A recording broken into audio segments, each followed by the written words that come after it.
Hey everyone, it's Steamboy here. In this video, we're going to talk all about effects animation, specifically animation of smoke.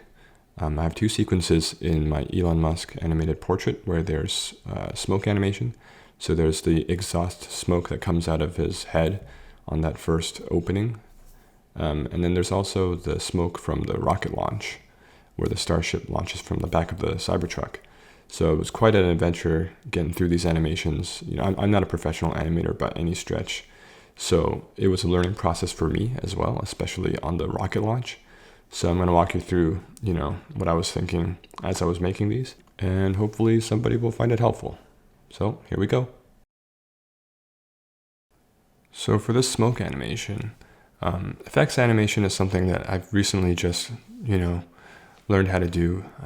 And one thing I realized that I didn't realize before, and I'm sure professional animators know this already, but on my free time, I like to play around with animating characters sometimes, or character sprites. And when you're animating characters, you're usually thinking in keyframes.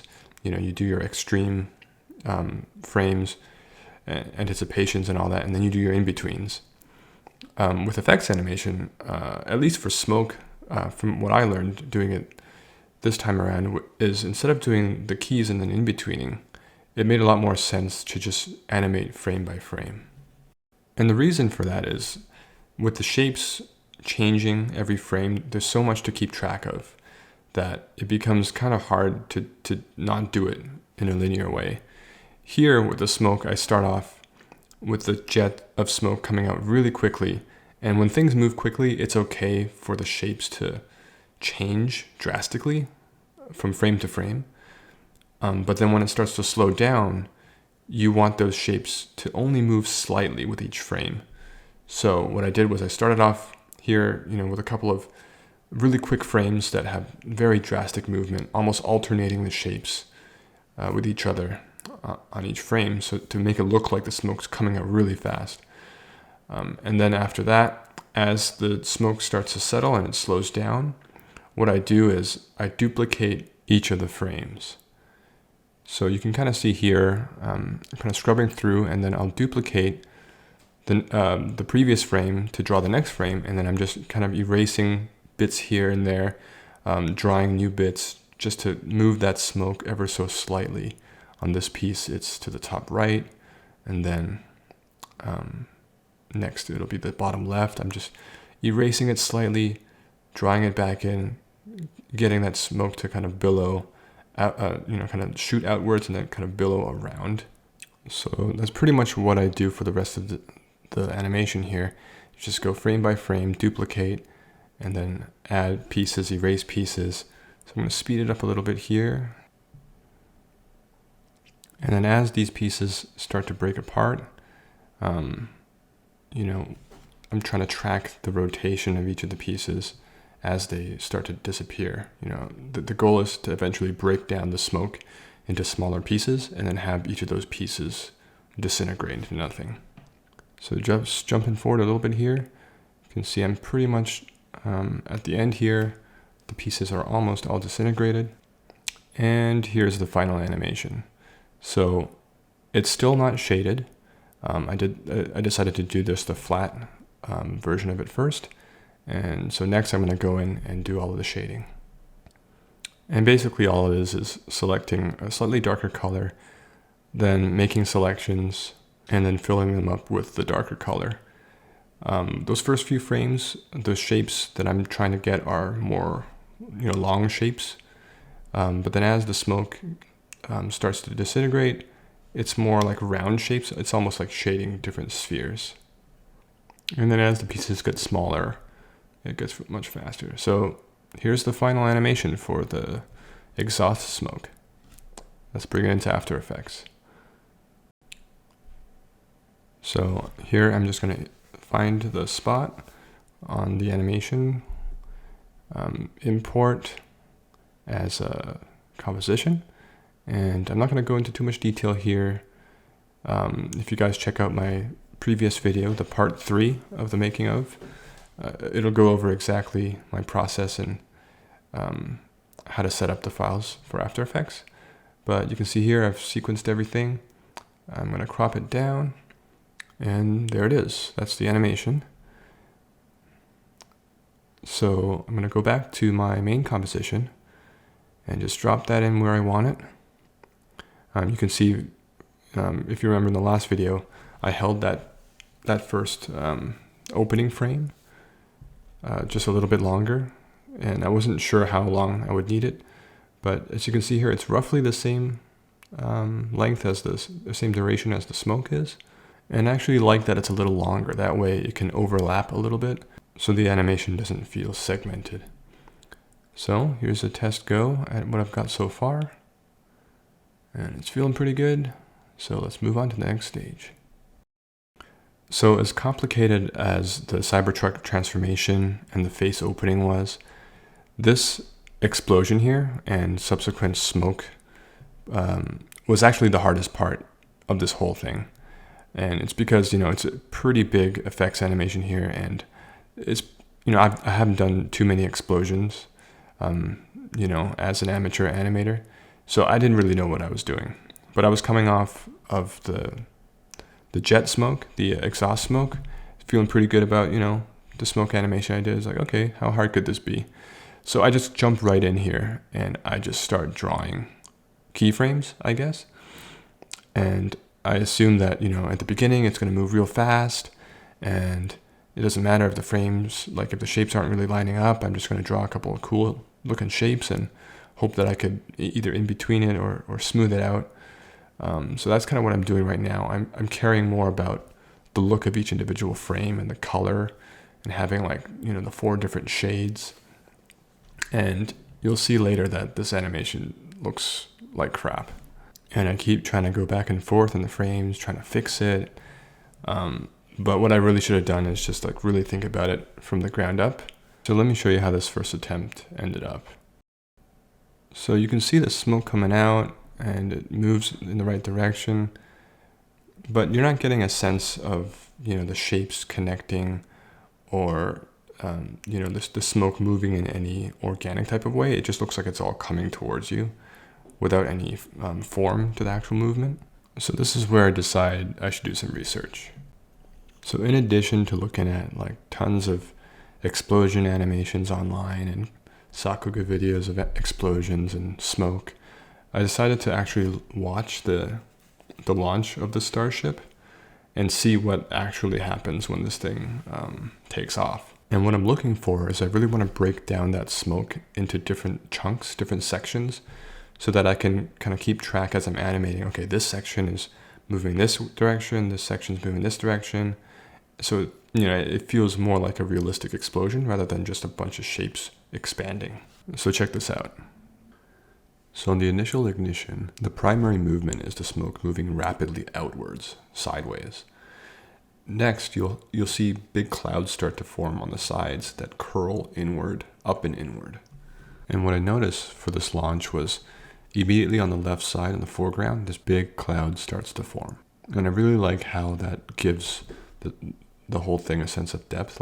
There's a layering effect there with that cloud in the foreground and the rest of the smoke in the background. So I decide that I'm going to try to mimic that type of shape and that type of movement. So the first thing I do is, I keep some of the earlier frames, but then as soon as the smoke starts to bunch up, you can see I've already sketched in that bottom left foreground piece of smoke. And I'm basically going to use this new frame as a basis for the new direction that I'm going in for the smoke.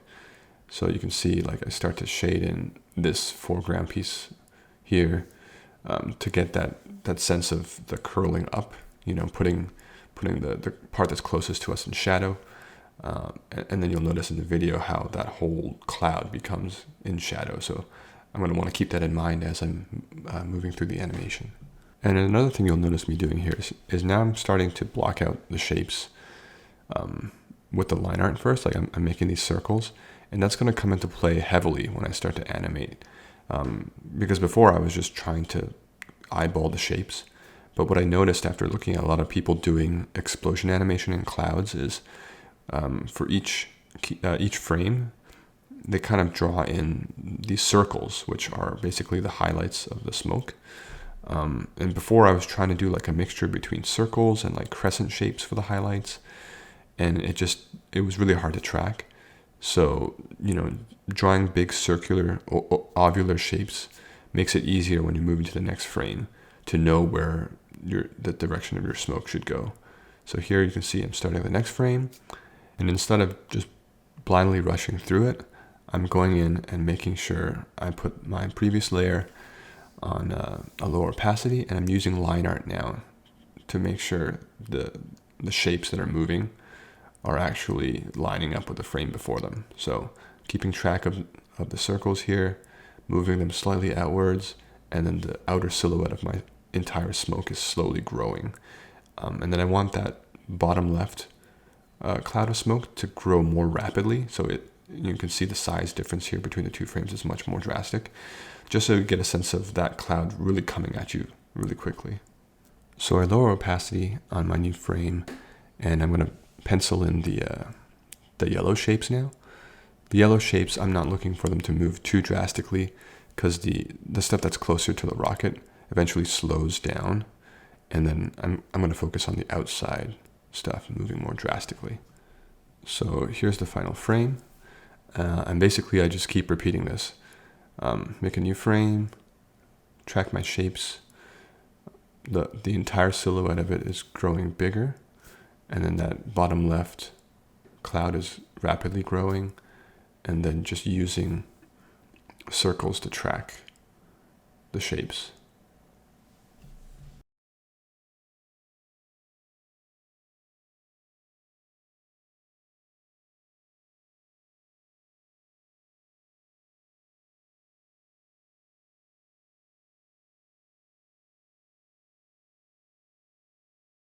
So I'm going to skip ahead a little bit here because I want to talk about these shapes, these circular shapes starting to move and warp.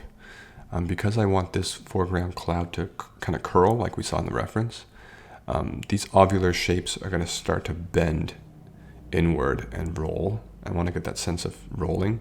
So I'm going to start making new highlight shapes around the bottom left here, and they're going to move upward while these big ones start to curl inward and get smaller. And you can see an example of that here as I plot the next set of shapes. So one thing I haven't really talked about yet is you'll notice that my canvas size is much different from before, where I was just working in a square, 128 by 128. But as I'm doing this explosion, I'm working a much elongated canvas and with also some extra space around the sides. You'll see that black line, that's my 128 by 128 frame. But because I'm planning to do some camera shake, and because I'm planning to follow, I want the camera to follow the rocket upwards, that's why I have that extra space. Camera shake is pretty much impossible to do while you're animating in Photoshop. I mean, it's not impossible, it's just really difficult.